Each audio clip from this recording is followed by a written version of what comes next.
Olá e sejam bem-vindos ao meu canal As Minhas Leituras. Hoje venho falar-vos do que li no final de verão, no mês de setembro, as últimas leituras que foram feitas aqui. E começo por O Alienista, de Machado de Assis. Este foi um livro que eu li para o projeto da Ana, do Norte. Em setembro lemos Brasil, ela faz sempre este projeto de leitura, e eu escolhi ler mais uma obra que ainda não conhecia de Machado de Assis e, como sempre, gostei bastante deste livro. É um livro que está também, como é normal, um retrato da sociedade brasileira em tons de alguma comédia, com muita ironia também, resumindo muito rapidamente, é a história de um jovem médico de Itagüí, que estudou em Coimbra e volta a Itagüí com o objetivo de estudar as doenças mentais, as doenças de foro psiquiátrico, que ainda não se diziam assim nessa altura, e então ele quer criar um manicômio, para, com os doentes desse manicômio, gerido por ele, a estudar as doenças da cabeça, as diversas loucuras. Chama-se a Casa Verde. Mas depois, quando ele começa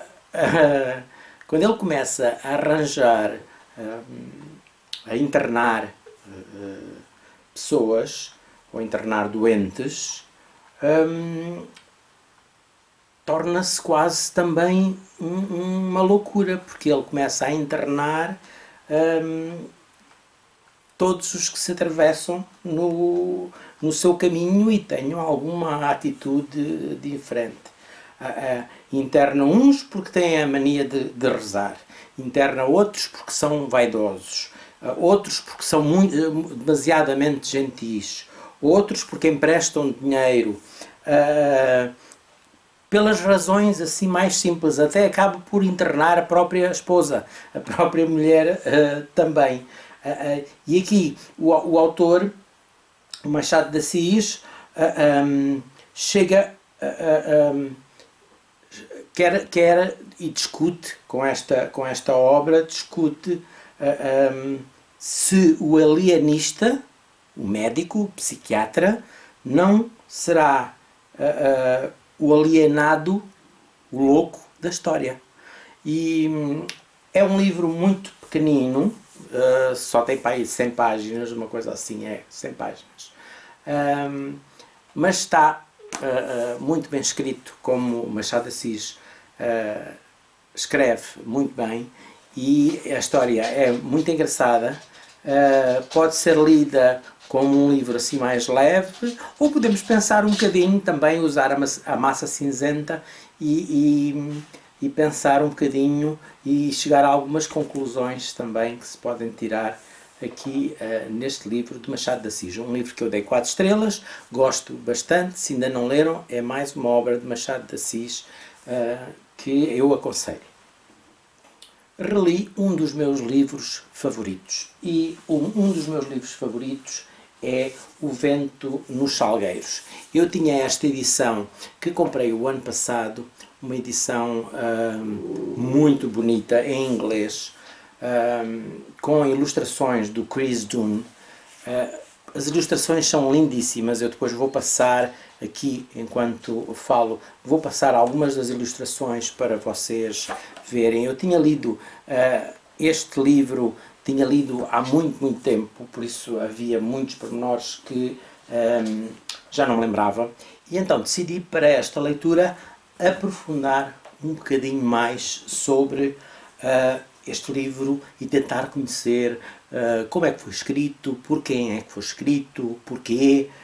Este é um dos meus livros favoritos. Eu tenho várias edições deste livro. Tenho, por exemplo, esta é uma edição muito bonita, de capa dura, da tinta da China, que eu acho que agora já nem fazem edição em capa dura, já só fazem a mesma edição, mas numa capa normal. Foi a que eu li há muitos anos quando saiu. Depois tenho esta que eu vos mostrei há pouco tempo também, comprei na Feira do Livro, da Relógio d'Água, que eu até comecei a ler esta, mas não gostei assim muito da tradução. Não sei se há aqui alguma coisa, mas não gostei muito da tradução. Depois tenho esta em inglês, muito bonita, um livrinho muito pequenino, com esta parte dourada, mas também tem gravuras, e são das gravuras antigas do livro. Esta é em inglês, destas coleções pequeninas, eu não sei como é que se chama estas coleções, mas são muito bonitas. Aqui por dentro também o livro está muito bonito. Depois tenho também esta edição ilustrada que comprei há uns 30 anos, quando estive a estudar em Cambridge, e foi uma das edições que eu, também toda ilustrada, de Inga Moore, muito bonita também. E tenho então os 3 livros que eu li nesta leitura para acompanhar e para saber mais sobre a leitura do Vento nos Salgueiros com as ilustrações do Chris Dunn. A obra é sempre a mesma, escrita por Kenneth Grahame, e esta está muito bonita, o livro lê-se muito bem e as ilustrações são mesmo fabulosas. Mas o que é que eu estava-vos a dizer? Que tinha lido para apoiar esta leitura, para fazer aqui uma leitura mais completa. Li, que eu já tinha falado aqui, a biografia do autor de Eternal Boy, uma biografia que eu gostei bastante de ler, e que está aqui também uma figura do Vento nos Salgueiros, e que me deu então a conhecer o porquê de escrever o livro e como é que o livro foi escrito. E uma das características, uma das coisas que eu via saber é que o livro foi escrito, ou foi começado a ser escrito como em cartas entre o Kenneth Grahame e o seu filho, que eles chamavam Mouse, o rato. E umas partes do livro foram, ele contava histórias ao miúdo, contava histórias para ele adormecer, e o miúdo estava-lhe sempre a pedir histórias, uma história com uma topeira, uma história com um rato, uma história com um texugo, e ele estava sempre a pedir estas histórias, e ele começou então a criar uma história, e a história foi dividida em várias cartas que o pai escreveu ao filho quando o filho estava fora, ou na escola, ou com a preceptora a passar férias. Eles não eram uns pais muito presentes. O miúdo era posto sozinho com a preceptora muitas vezes. Uma das coisas que o filho e o pai também falam, e na biografia também é falado. E então, uma das coisas interessantes que eu depois vim a descobrir foi que foi feito este livro, My Dearest Mouse, The Wind in the Willows Letters. Quer dizer, são as cartas, as cartas originais. É um livro também, claro, biográfico, onde estão representadas as cartas originais que o Kenneth Grahame escreveu ao filho, em que ia contando as histórias, neste caso as aventuras do sapo. A parte escrita em histórias, depois ele foi aproveitar estas cartas e a história, algumas coisas retirou, outras coisas reescreveu, mas foi aproveitá-las para os capítulos finais. Acho que foi a partir do 7, 8, 9 e 10, os capítulos finais são mais esta história. Há depois outra parte da história, a parte em que fala mais sobre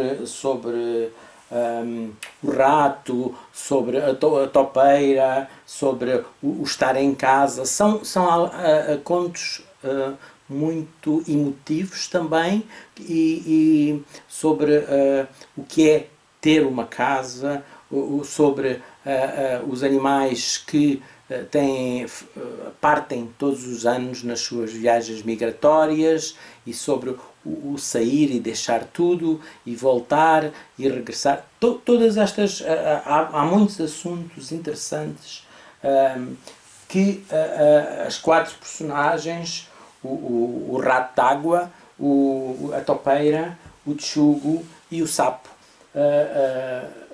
contam e refletem. E há mais personagens, claro, também as doninhas, que são as más da fita. Depois há também lá um amigo deles, a lontra também.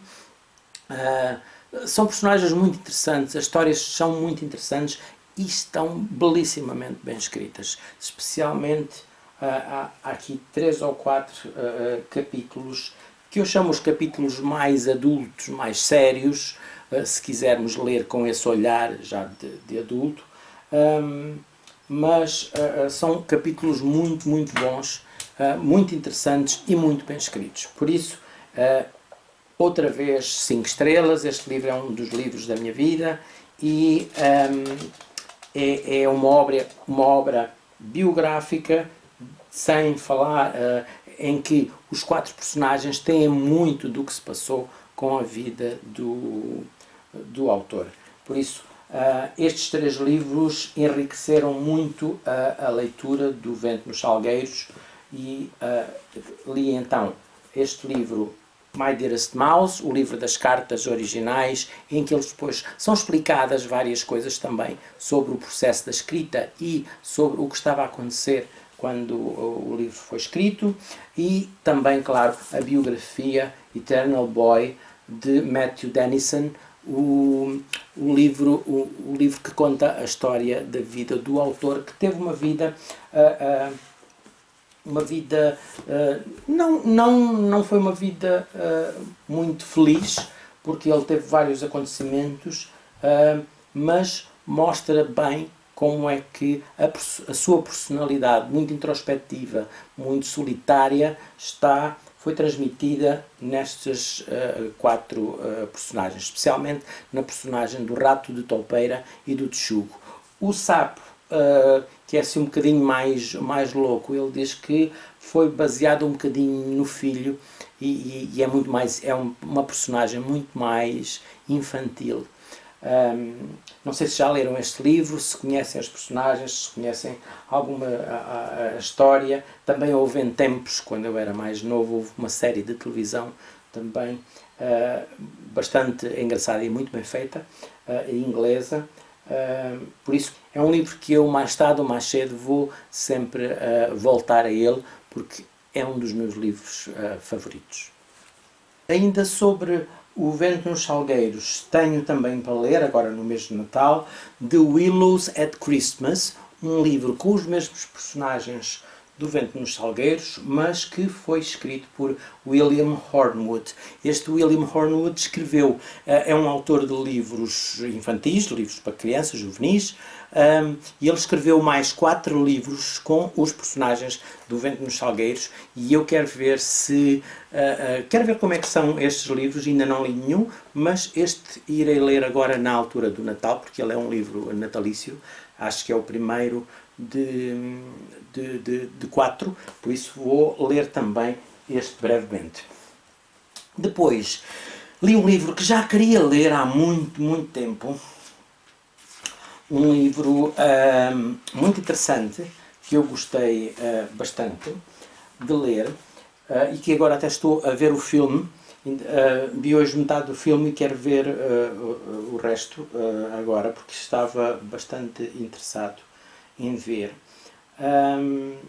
E é o Atlas das Nuvens, Cloud Atlas. Tenho esta edição com a capa do filme. Eu não gosto muito destas capas do filme, mas pronto, é o que havia. Tenho esta edição já há bastante tempo e estava aqui na minha estante para ler e já estava na minha lista dos livros encalhados para ler e foi agora mesmo. Este livro está muito interessante pela escrita, pela maneira como está estruturado.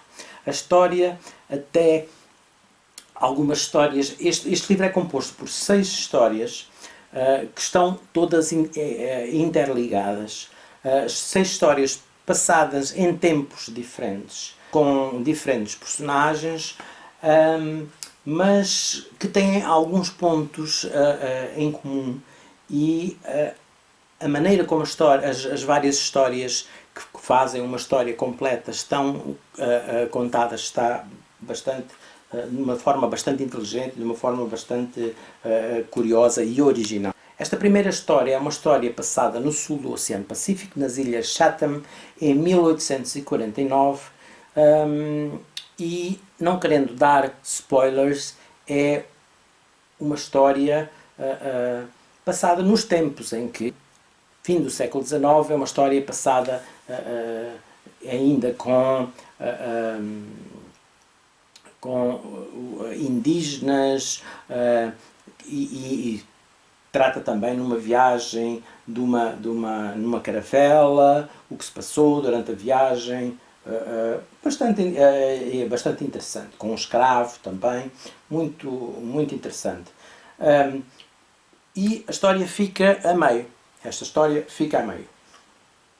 Começa uma nova história, completamente diferente, num tempo diferente, uma história passada entre Inglaterra e Bruges, na Bélgica, em Cambridge ou em Bruges, e começamos então a conhecer a história de alguém que chama-se Robert Frobisher, um rapaz novo que vai trabalhar para a casa de um músico, um compositor já muito, muito conhecido, mas que está com uma doença e não consegue compor, está quase cego, e ele vai ali e tenta ajudar o senhor numas situações assim um bocadinho estranhas, mas para o senhor compor. E ele próprio também compõe e acaba por compor depois uma obra que eles chamam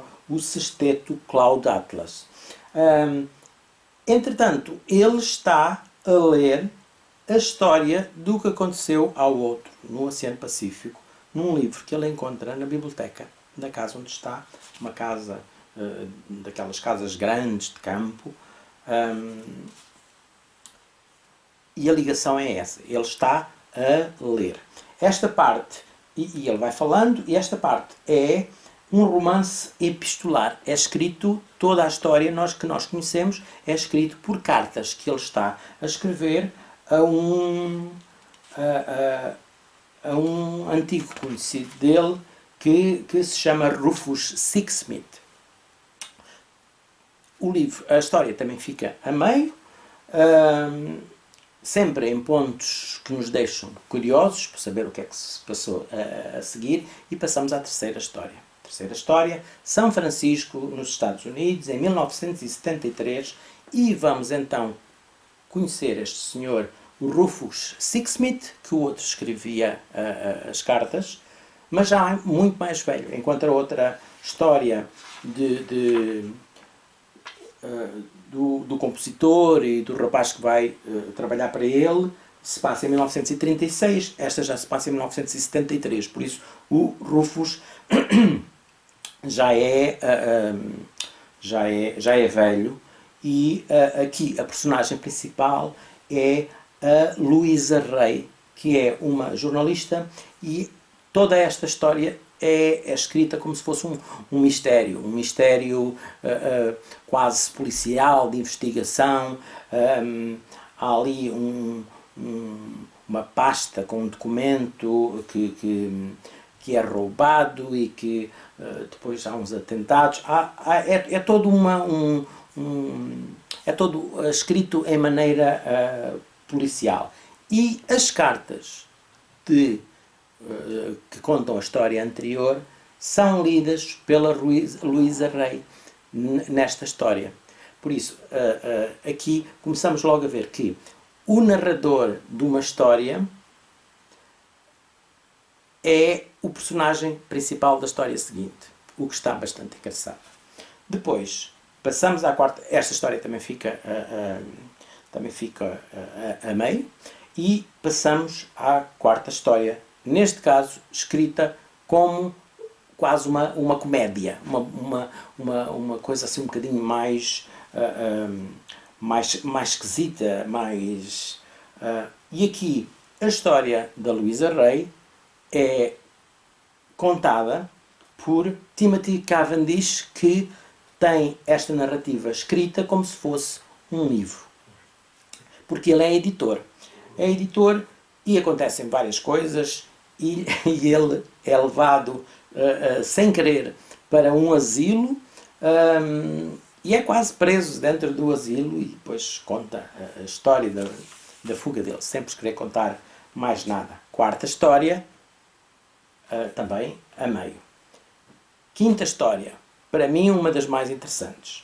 No futuro longínquo, 2144, na Coreia do Sul, temos umas personagens que são clones humanos, geneticamente modificados ou fabricados para serem escravos de trabalho, e eles têm só aquelas funções naquelas coisas. E neste caso vamos conhecer Somni 451, é uma clone que trabalha num restaurante de fast food. Mas este clone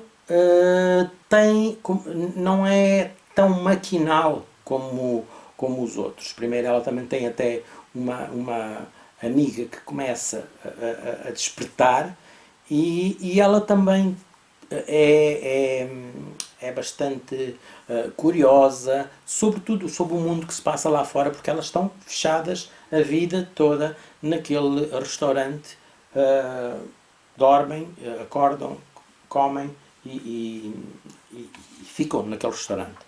Como eu estava a dizer, a Somni 451 sofre quase uma evolução, e ela começa a pensar pela cabeça dela, a ter curiosidade com algumas coisas, e depois há ali vários acontecimentos que a levam a ter uma aventura extraordinária. E esta história é contada como se fosse uma entrevista que ela dá. Ela vai contando o que se passou num interrogatório que ela tem para um arquivista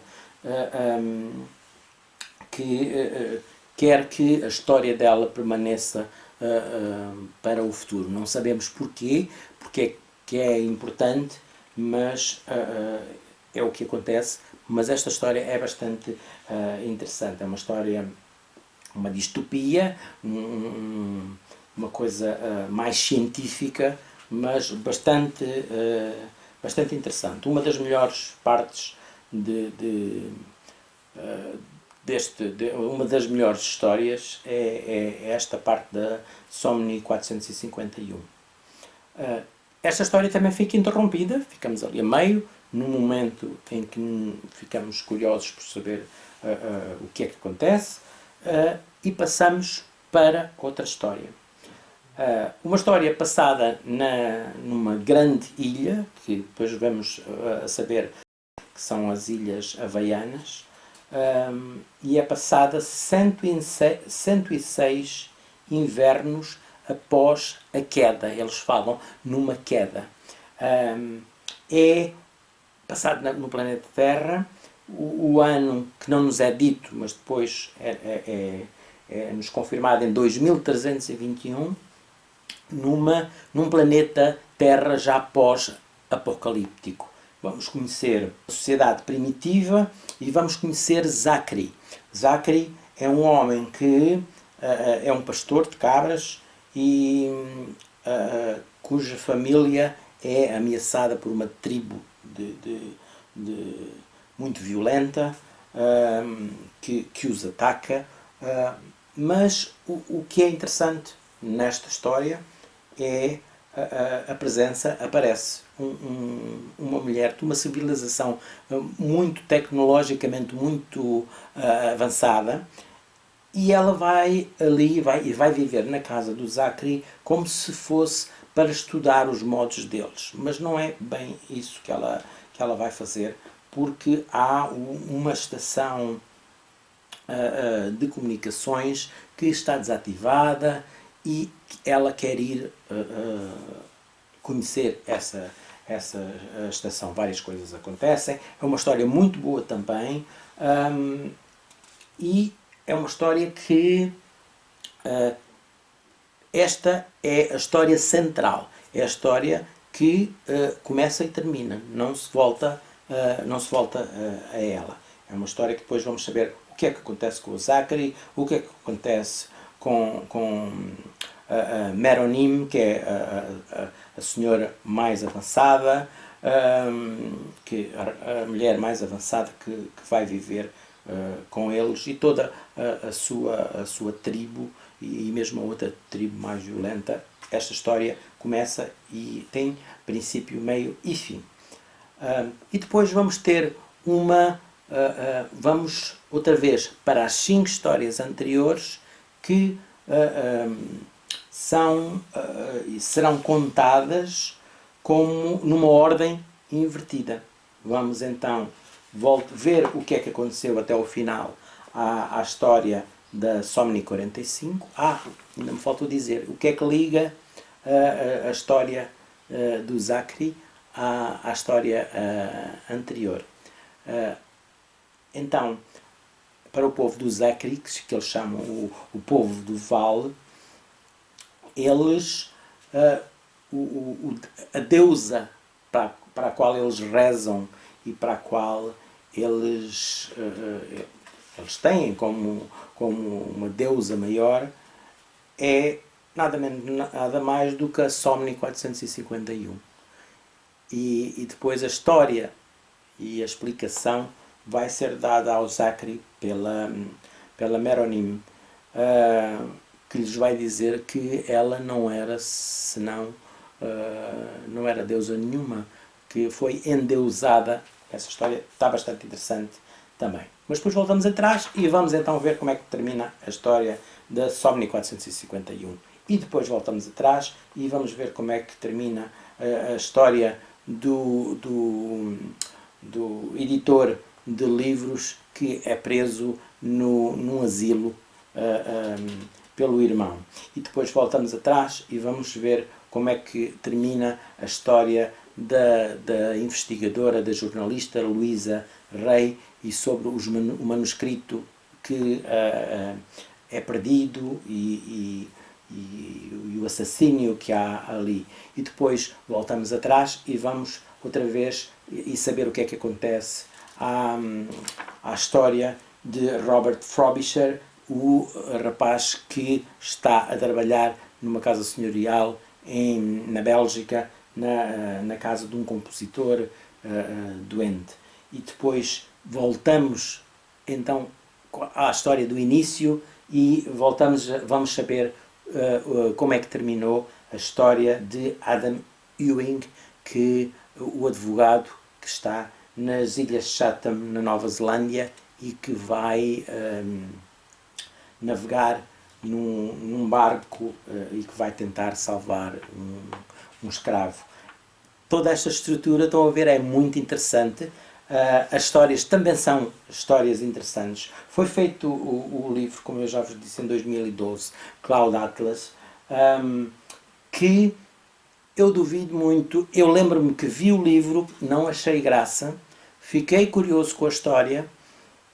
Se aqui temos, talvez poderá haver alguma confusão, e eu até aconselho que tirem algumas notas sobre as histórias para haver alguma percepção maior. No filme, em que eles andam a saltar de cena em cena entre as 6 histórias, talvez se torne mais confuso. Outra coisa que também tornou o filme mais confuso é que vários atores interpretam diferentes personagens em tempos diferentes. Por isso o Tom Hanks, por exemplo, interpreta 6 personagens, a Halle Berry também 6 personagens, e isso pode dar um bocadinho de confusão. Outras coisas só para falar aqui. Este livro foi muito premiado e está tido como um livro escrito, a maneira como foi escrita, muito original, muito inteligente. Foi no finalista do Booker Prize, foi acho que recebeu, não sei se recebeu, mas, ou se foi só finalista, mas do Nebula Award para o melhor livro, do Arthur C. Clarke. Este livro é um livro de ficção científica ou ficção especulativa, e por isso nessas categorias foi um livro que que recebeu vários prémios e foi nomeado para vários prémios. Outra característica também que aqui se fala não se fala diretamente e não se fala aprofundadamente, mas é sobre a reencarnação. Há uma personagem em cada história que tem uma marca, parece uma tatuagem esbatida de um cometa. E aí esta história é tida, explicada depois pelo autor, como se fosse uma alma que tem várias reencarnações ao longo do tempo. É um livro que demonstra o poder predatório do indivíduo, e também o poder predatório dos grupos, das nações, das tribos. É um livro sobre esse tipo de predacidade. É uma alma em várias personagens, um tema que também, o mesmo tema, reencarna quase em várias situações. Este Cloud Atlas está muito interessante, é um livro bom para ser lido até numa leitura de grupo, porque dá muito aso à discussão. Eu li sozinho, mas gostei muito desta leitura. O nome Cloud Atlas é sobre como se fosse uma nuvem que está em constante transformação, em constante mutação, que se altera, como um atlas se altera, como tudo se altera, exceto para o autor. Ele diz que a natureza humana continua imutável, não se altera ao longo dos tempos. A natureza humana permanece igual. Este foi um livro que eu dei 4 estrelas, e dei 4 estrelas grandes, mas não dei as 5 estrelas porque há aqui uma ou duas histórias, apesar de toda esta... há aqui uma ou duas histórias que são menos interessantes, e que se ele tivesse criado umas histórias mais interessantes, talvez eu tivesse adorado este livro. Mas de qualquer maneira está uma boa história, e especialmente pela estrutura original, pela maneira como está contada. Mesmo as linguagens são diferentes pelo tempo. A linguagem, por exemplo, da parte futurista é uma linguagem já num inglês modificado, e há muitas palavras que estão encurtadas. Está interessante, está muito bem escrito e está interessante. Aconselho a todos a lerem esta obra Cloud Atlas. E foi assim, as minhas leituras de setembro. Não foram muitas leituras, até porque este livro é um livro que não se consegue ler muito depressa e tem quase 600 páginas. O Vento nos Salgueiros também li, mas também li os outros 2. E depois o Alienista. Foram 4, 5 obras que eu li e que fizeram o meu mês de setembro de boas leituras. Contem-me como é que foi o vosso mês, se já leram ou se ficaram curiosos com alguma destas obras, se querem ler alguma delas. Boas leituras a todos, até à próxima.